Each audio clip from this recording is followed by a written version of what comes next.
사랑하는 기쁨의 교회 성도 여러분, 안녕하세요. 오늘은 다 같이 우리 욥기 3장의 말씀을 함께 묵상하도록 하겠습니다. 제가 여러분들을 위해서 말씀을 들려드립니다. 3장. 그 후에 욥이 입을 열어 자기의 생일을 저주하니라.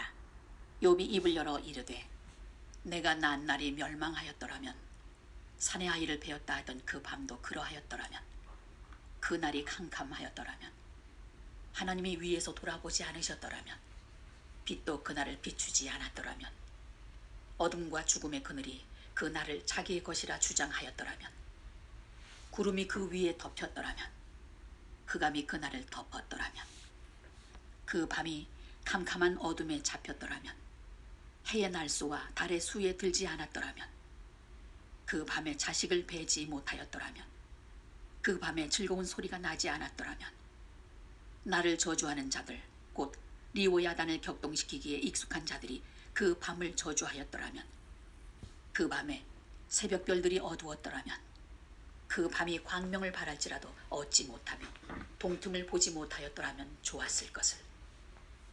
이는 내 모태의 문을 닫지 아니하여 내 눈으로 환난을 보게 하였음이로구나. 아멘. 네, 우리가 3장 1절에서 10절의 말씀을 함께 들었습니다. 우리가 지난주 금요일부터 욥기를 묵상하고 있습니다. 사탄이 세상을 살피고 왔다라는 사실을 아셨던 하나님은 사람 중 가장 의인인 욥을 아느냐고 사탄에게 물으십니다. 그러자 사탄은 욥이 아무것도 바라는 것 없이 하나님을 경외하겠습니까? 라고 반문합니다. 그러면서 욥이 가진 모든 것을 치시면 욥이 주님 앞에서 주님을 저주할 것입니다. 라고 장담합니다. 결국 하나님께서는 사탄에게 욥을 시험해 보라고 허락하셨습니다.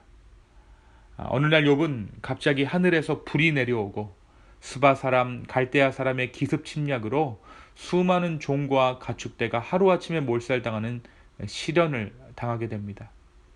또 대풍이 불어 그의 자녀 10남매까지 한꺼번에 잃게 되었습니다. 그래서 놀라운 것은 사탄이 장담했지만 그러한 상황 가운데 욥은 하나님을 원망하지 않았다라는 사실입니다. 그러자 두 번째 재앙이 욥에게 내립니다. 이번에는 발바닥에서부터 정수리까지 온몸에 종기가 나게 되죠. 하지만 욥은 끝까지 하나님께 자신의 입술로 범죄하지 않습니다. 그의 아내마저 하나님을 저주하고 차라리 죽으라라고 비난하지만 그 정도로 욥의 고난은 심각했지만 욥은 끝까지 하나님을 원망하지 않습니다. 한편 이러한 욥의 고난에 대한 소식을 듣고 욥을 위로하기 위해 욥의 세 친구들이 먼 길을 찾아옵니다. 욥의 상황이 얼마나 처참했든지 그를 위로하기 위해서 찾아온 친구들이 처음에는 그를 알아보지 못할 정도였습니다. 또 알아보고서는 그들도 너무 기가 막혀서 일주일 동안 그의 곁에 있었지만 아무런 말도 하지 못했습니다. 그렇게 7일 밤낮이 지나고서 마침내 욥이 입을 열었습니다. 그 내용이 바로 오늘 본문의 내용입니다. 그렇게 엄청난 일을 겪고서도 범죄하지도 하나님을 향해 원망을 퍼부지도 않았던 욥이 일주일간의 침묵 후에는 자신의 생일을 저주하는 것으로 입을 엽니다. 욥이 자신의 생일을 저주하면서 자신이 태어나기 전에 일어난 일에 대해서 탄식하고 있습니다. 그래서 오늘 말씀은 무엇 하였더라면 이라는 구절이 계속해서 반복되어지고 있는 것을 우리가 볼 수 있죠.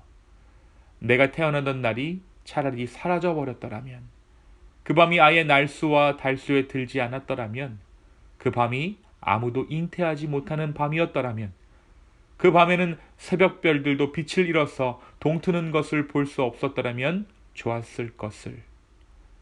이렇게 욥은 자신의 탄생을 저주하고 있습니다.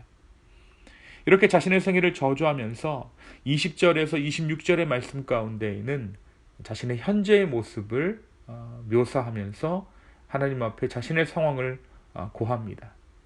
어찌하여 고난당하는 자에게 빛을 주셨으며 마음이 아픈 자에게 생명을 주셨는고, 이러한 자는 죽기를 바라도 오지 아니하니 땅을 파고 숨긴 보배를 찾음보다 죽음을 구하는 것을 더하다가 죽기를 바란다라는 것이죠. 그의 고난이 너무나도 아팠기 때문에 차라리 죽음을 선택하겠다라는 것이 오늘 욥의 고백입니다. 차라리 빛을 주시지 않고 생명을 주시지 않았더라면 이렇게 험한 일을 겪지는 않았을 텐데, 빛과 생명을 주셨기 때문에 처참한 과정을 내가 지금 겪게 되었다라는 의미입니다. 또한 이렇게 힘든 사람에게는 죽음을 기다려도 죽음이 찾아와 주지도 않고 보물을 얻는 것보다 죽음을 얻는 것이 낫겠다라고 오늘 말씀에서 욥은 하소연합니다. 오늘 이러한 욥의 독백은 이렇게 마무리되어집니다. 내가 두려워하는 그것이 내게 임하고 내가 무서워하는 그것이 내 몸에 미쳤구나. 나에게는 평온도 없고 안일도 없고 휴식도 없고 다만 불안만이 있구나 라고 고백하고 있습니다. 그러니까 욥이 많은 것을 누리는 가운데 그의 마음 가운데 있었던 늘 불안하게 했던 그 요소가 드디어 욥의 삶 가운데 실현됐다라는 것이죠. 사랑하는 성도 여러분, 오늘 말씀이 우리에게 무엇을 말해주고 있을까요? 욥은 오늘 말씀에서 모든 고난의 원인을 자신의 탓으로 돌리려고 하고 있습니다. 하나님께 끝까지 원망의 화살을 돌리지 않으려고 욥은 몸부림치고 있는 것이죠. 욥은 이 고난의 원인을 자신의 탄생으로 돌리고 있습니다. 저와 여러분은 어떻습니까? 고난이 찾아왔을 때 우리는 그 고난의 원인을 무엇이라고 생각하고 있는지 돌아볼 수 있는 우리가 되기를 소망합니다. 욥은 하나님 앞에서 끝까지 범죄하지 않았습니다. 하나님을 저주하거나 하나님을 향한 자신의 신앙을 버리지 않았습니다. 다만 자신의 탄생을 원망하고 있을 뿐입니다. 때로 우리가 심각한 고난을 만나게 되면 우리는 신앙이고 뭐고 다 부질없다라는 생각을 하곤 합니다. 하지만 오늘 말씀에서 욥이 그랬던 것처럼 나의 상황을 다만 하나님 앞에 아뢰는 믿음이 우리에게 있었으면 좋겠습니다.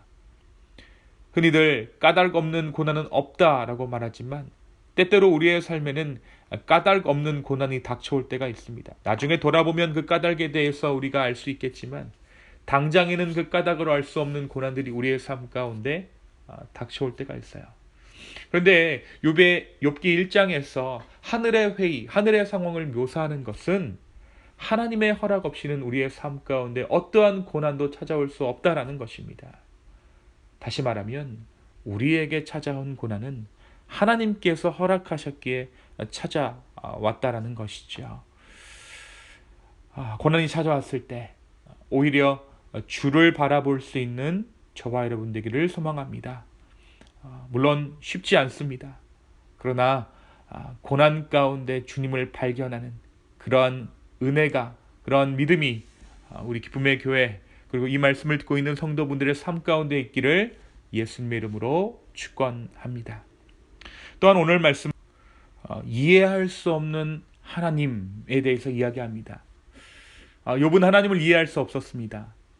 두려움과 불안 속에서 탄식밖에 뱉을 수 없도록 몰아가실 바에는 차라리 죽게 하시지 왜 살게 하시는지 욥은 알 수 없었습니다.